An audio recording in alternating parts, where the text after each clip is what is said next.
I wrote a book called The Ultimate Back Book. In the early days of my career, I was treating backache.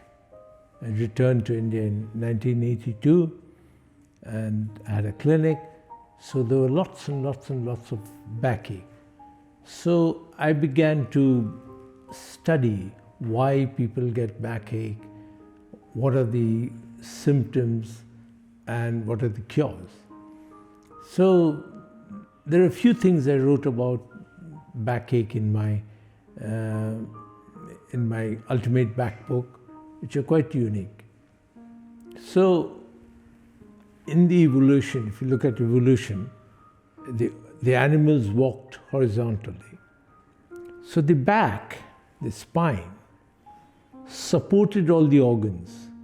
The heart, the lungs, the intestines, everything. So everything was hanging by a stiff, horizontal, stiff,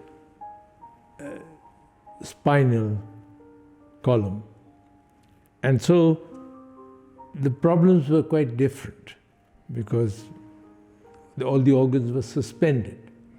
But when Homo sapiens started walking straight, erect, then things started changing differently. So all the organs are in front of the spine.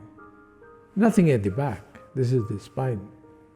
So the body became front heavy, and there was a continuous tendency for the spine to bend forward. And the muscles of the spine, the rear muscles of the spine, were trying to keep the spine erect by acting as pulleys. So this caused major problem because while the spine was horizontal, the direction of the force was in front, so the spine had to be just stiff to support all that. But when this happened, in Homo sapiens, then there was a constant tendency. So, for example, if you fall asleep, the head will go forward. When the muscles lose power, you move forward. So if you're very tired, the spine will change its shape and you sit like this.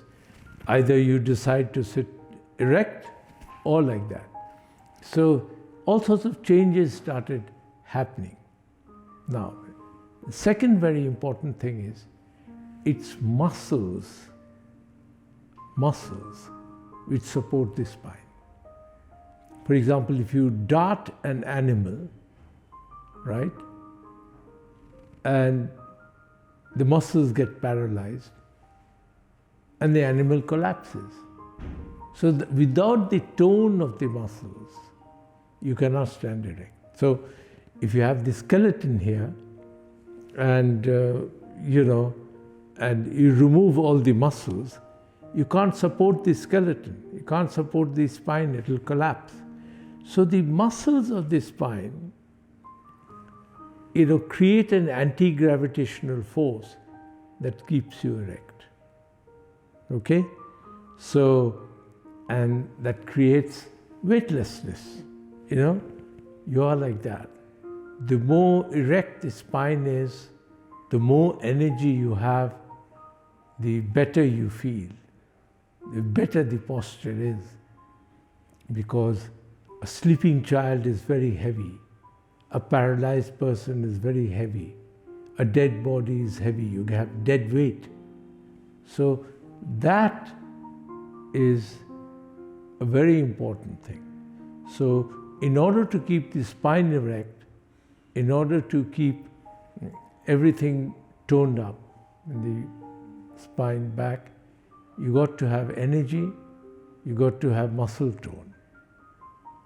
Now, another very important thing is that the spinal muscles, like all other muscles, not only contract, but they expand as well. And that expansion or stretching of muscles is very important for the spine. As I said, that you can walk erect, increase the length of your spine by contracting the muscles or extending the muscles in the opposite direction. Here's a small experiment. Take the two lines just below the palm here, join them together, exactly together, and you see that the fingers are all properly aligned. Now take any arm, left, right, and I'll take the right one, and I use my mind to stretch my whole arm. I'm not contracting the muscles, I'm extending it. So, diverting all my thoughts, energy to the tip of the fingers. Do it once. Breathe in. Do it twice. Breathe in. Do it 3 times. Try and stretch your fingers. Extend it as far as you can. Now, you join the same lines. No cheating here.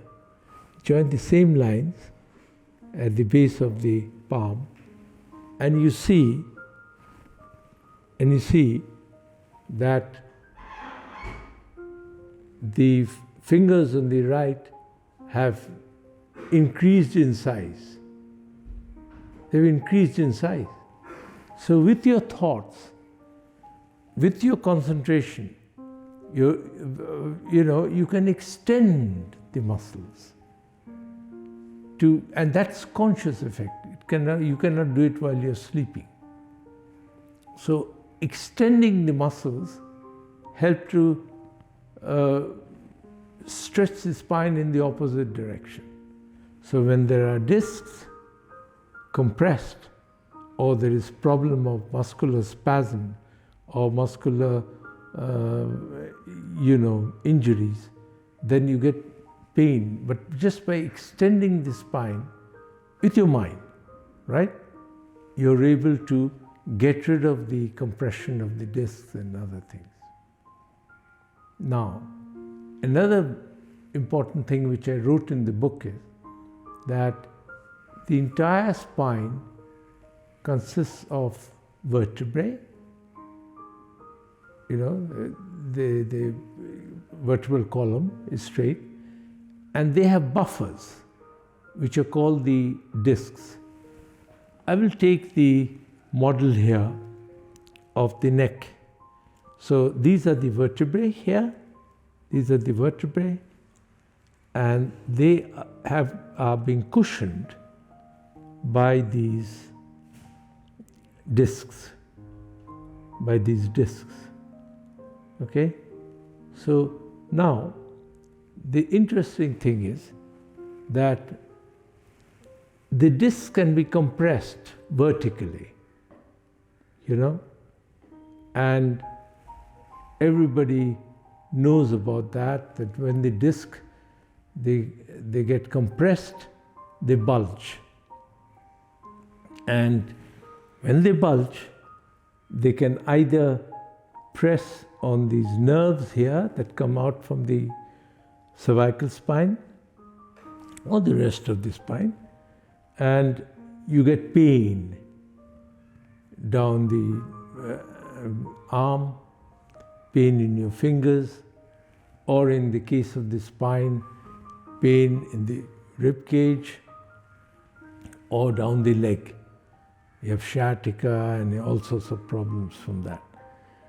Now, what I realized was that in almost 60% of the case, the compression, the vertical compression is not the cause. It's the lateral movement of the spine. For example, if you take a hot water bottle and place it between 2 square blocks of wood, and they twist the blocks in the opposite direction, there'll be torsion and there'll be a bulge of the disc. That's got nothing to do with compression, vertical compression. So that is the major cause of a lot of backache. And my technique of treating backache is based on releasing the tension and the torsion in the spine to realign. I know chiropractic methods and osteopathic methods, they adjust the spine, they click it and all that, but I do it very naturally. And that's why I've been able to cure backache with my technique, without manipulation, just with the massages, toning up, and yoga exercises.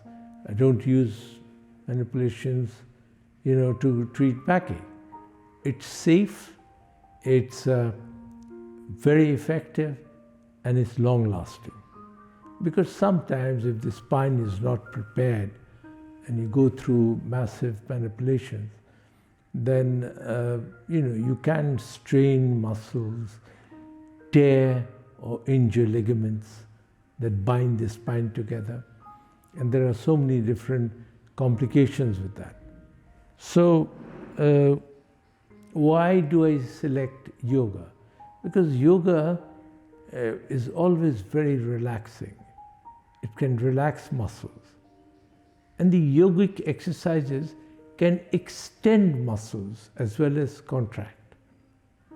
So when you say, I'm going to the gym for a stretch, you're actually going for contraction of muscles, working out. It's not the real stretch.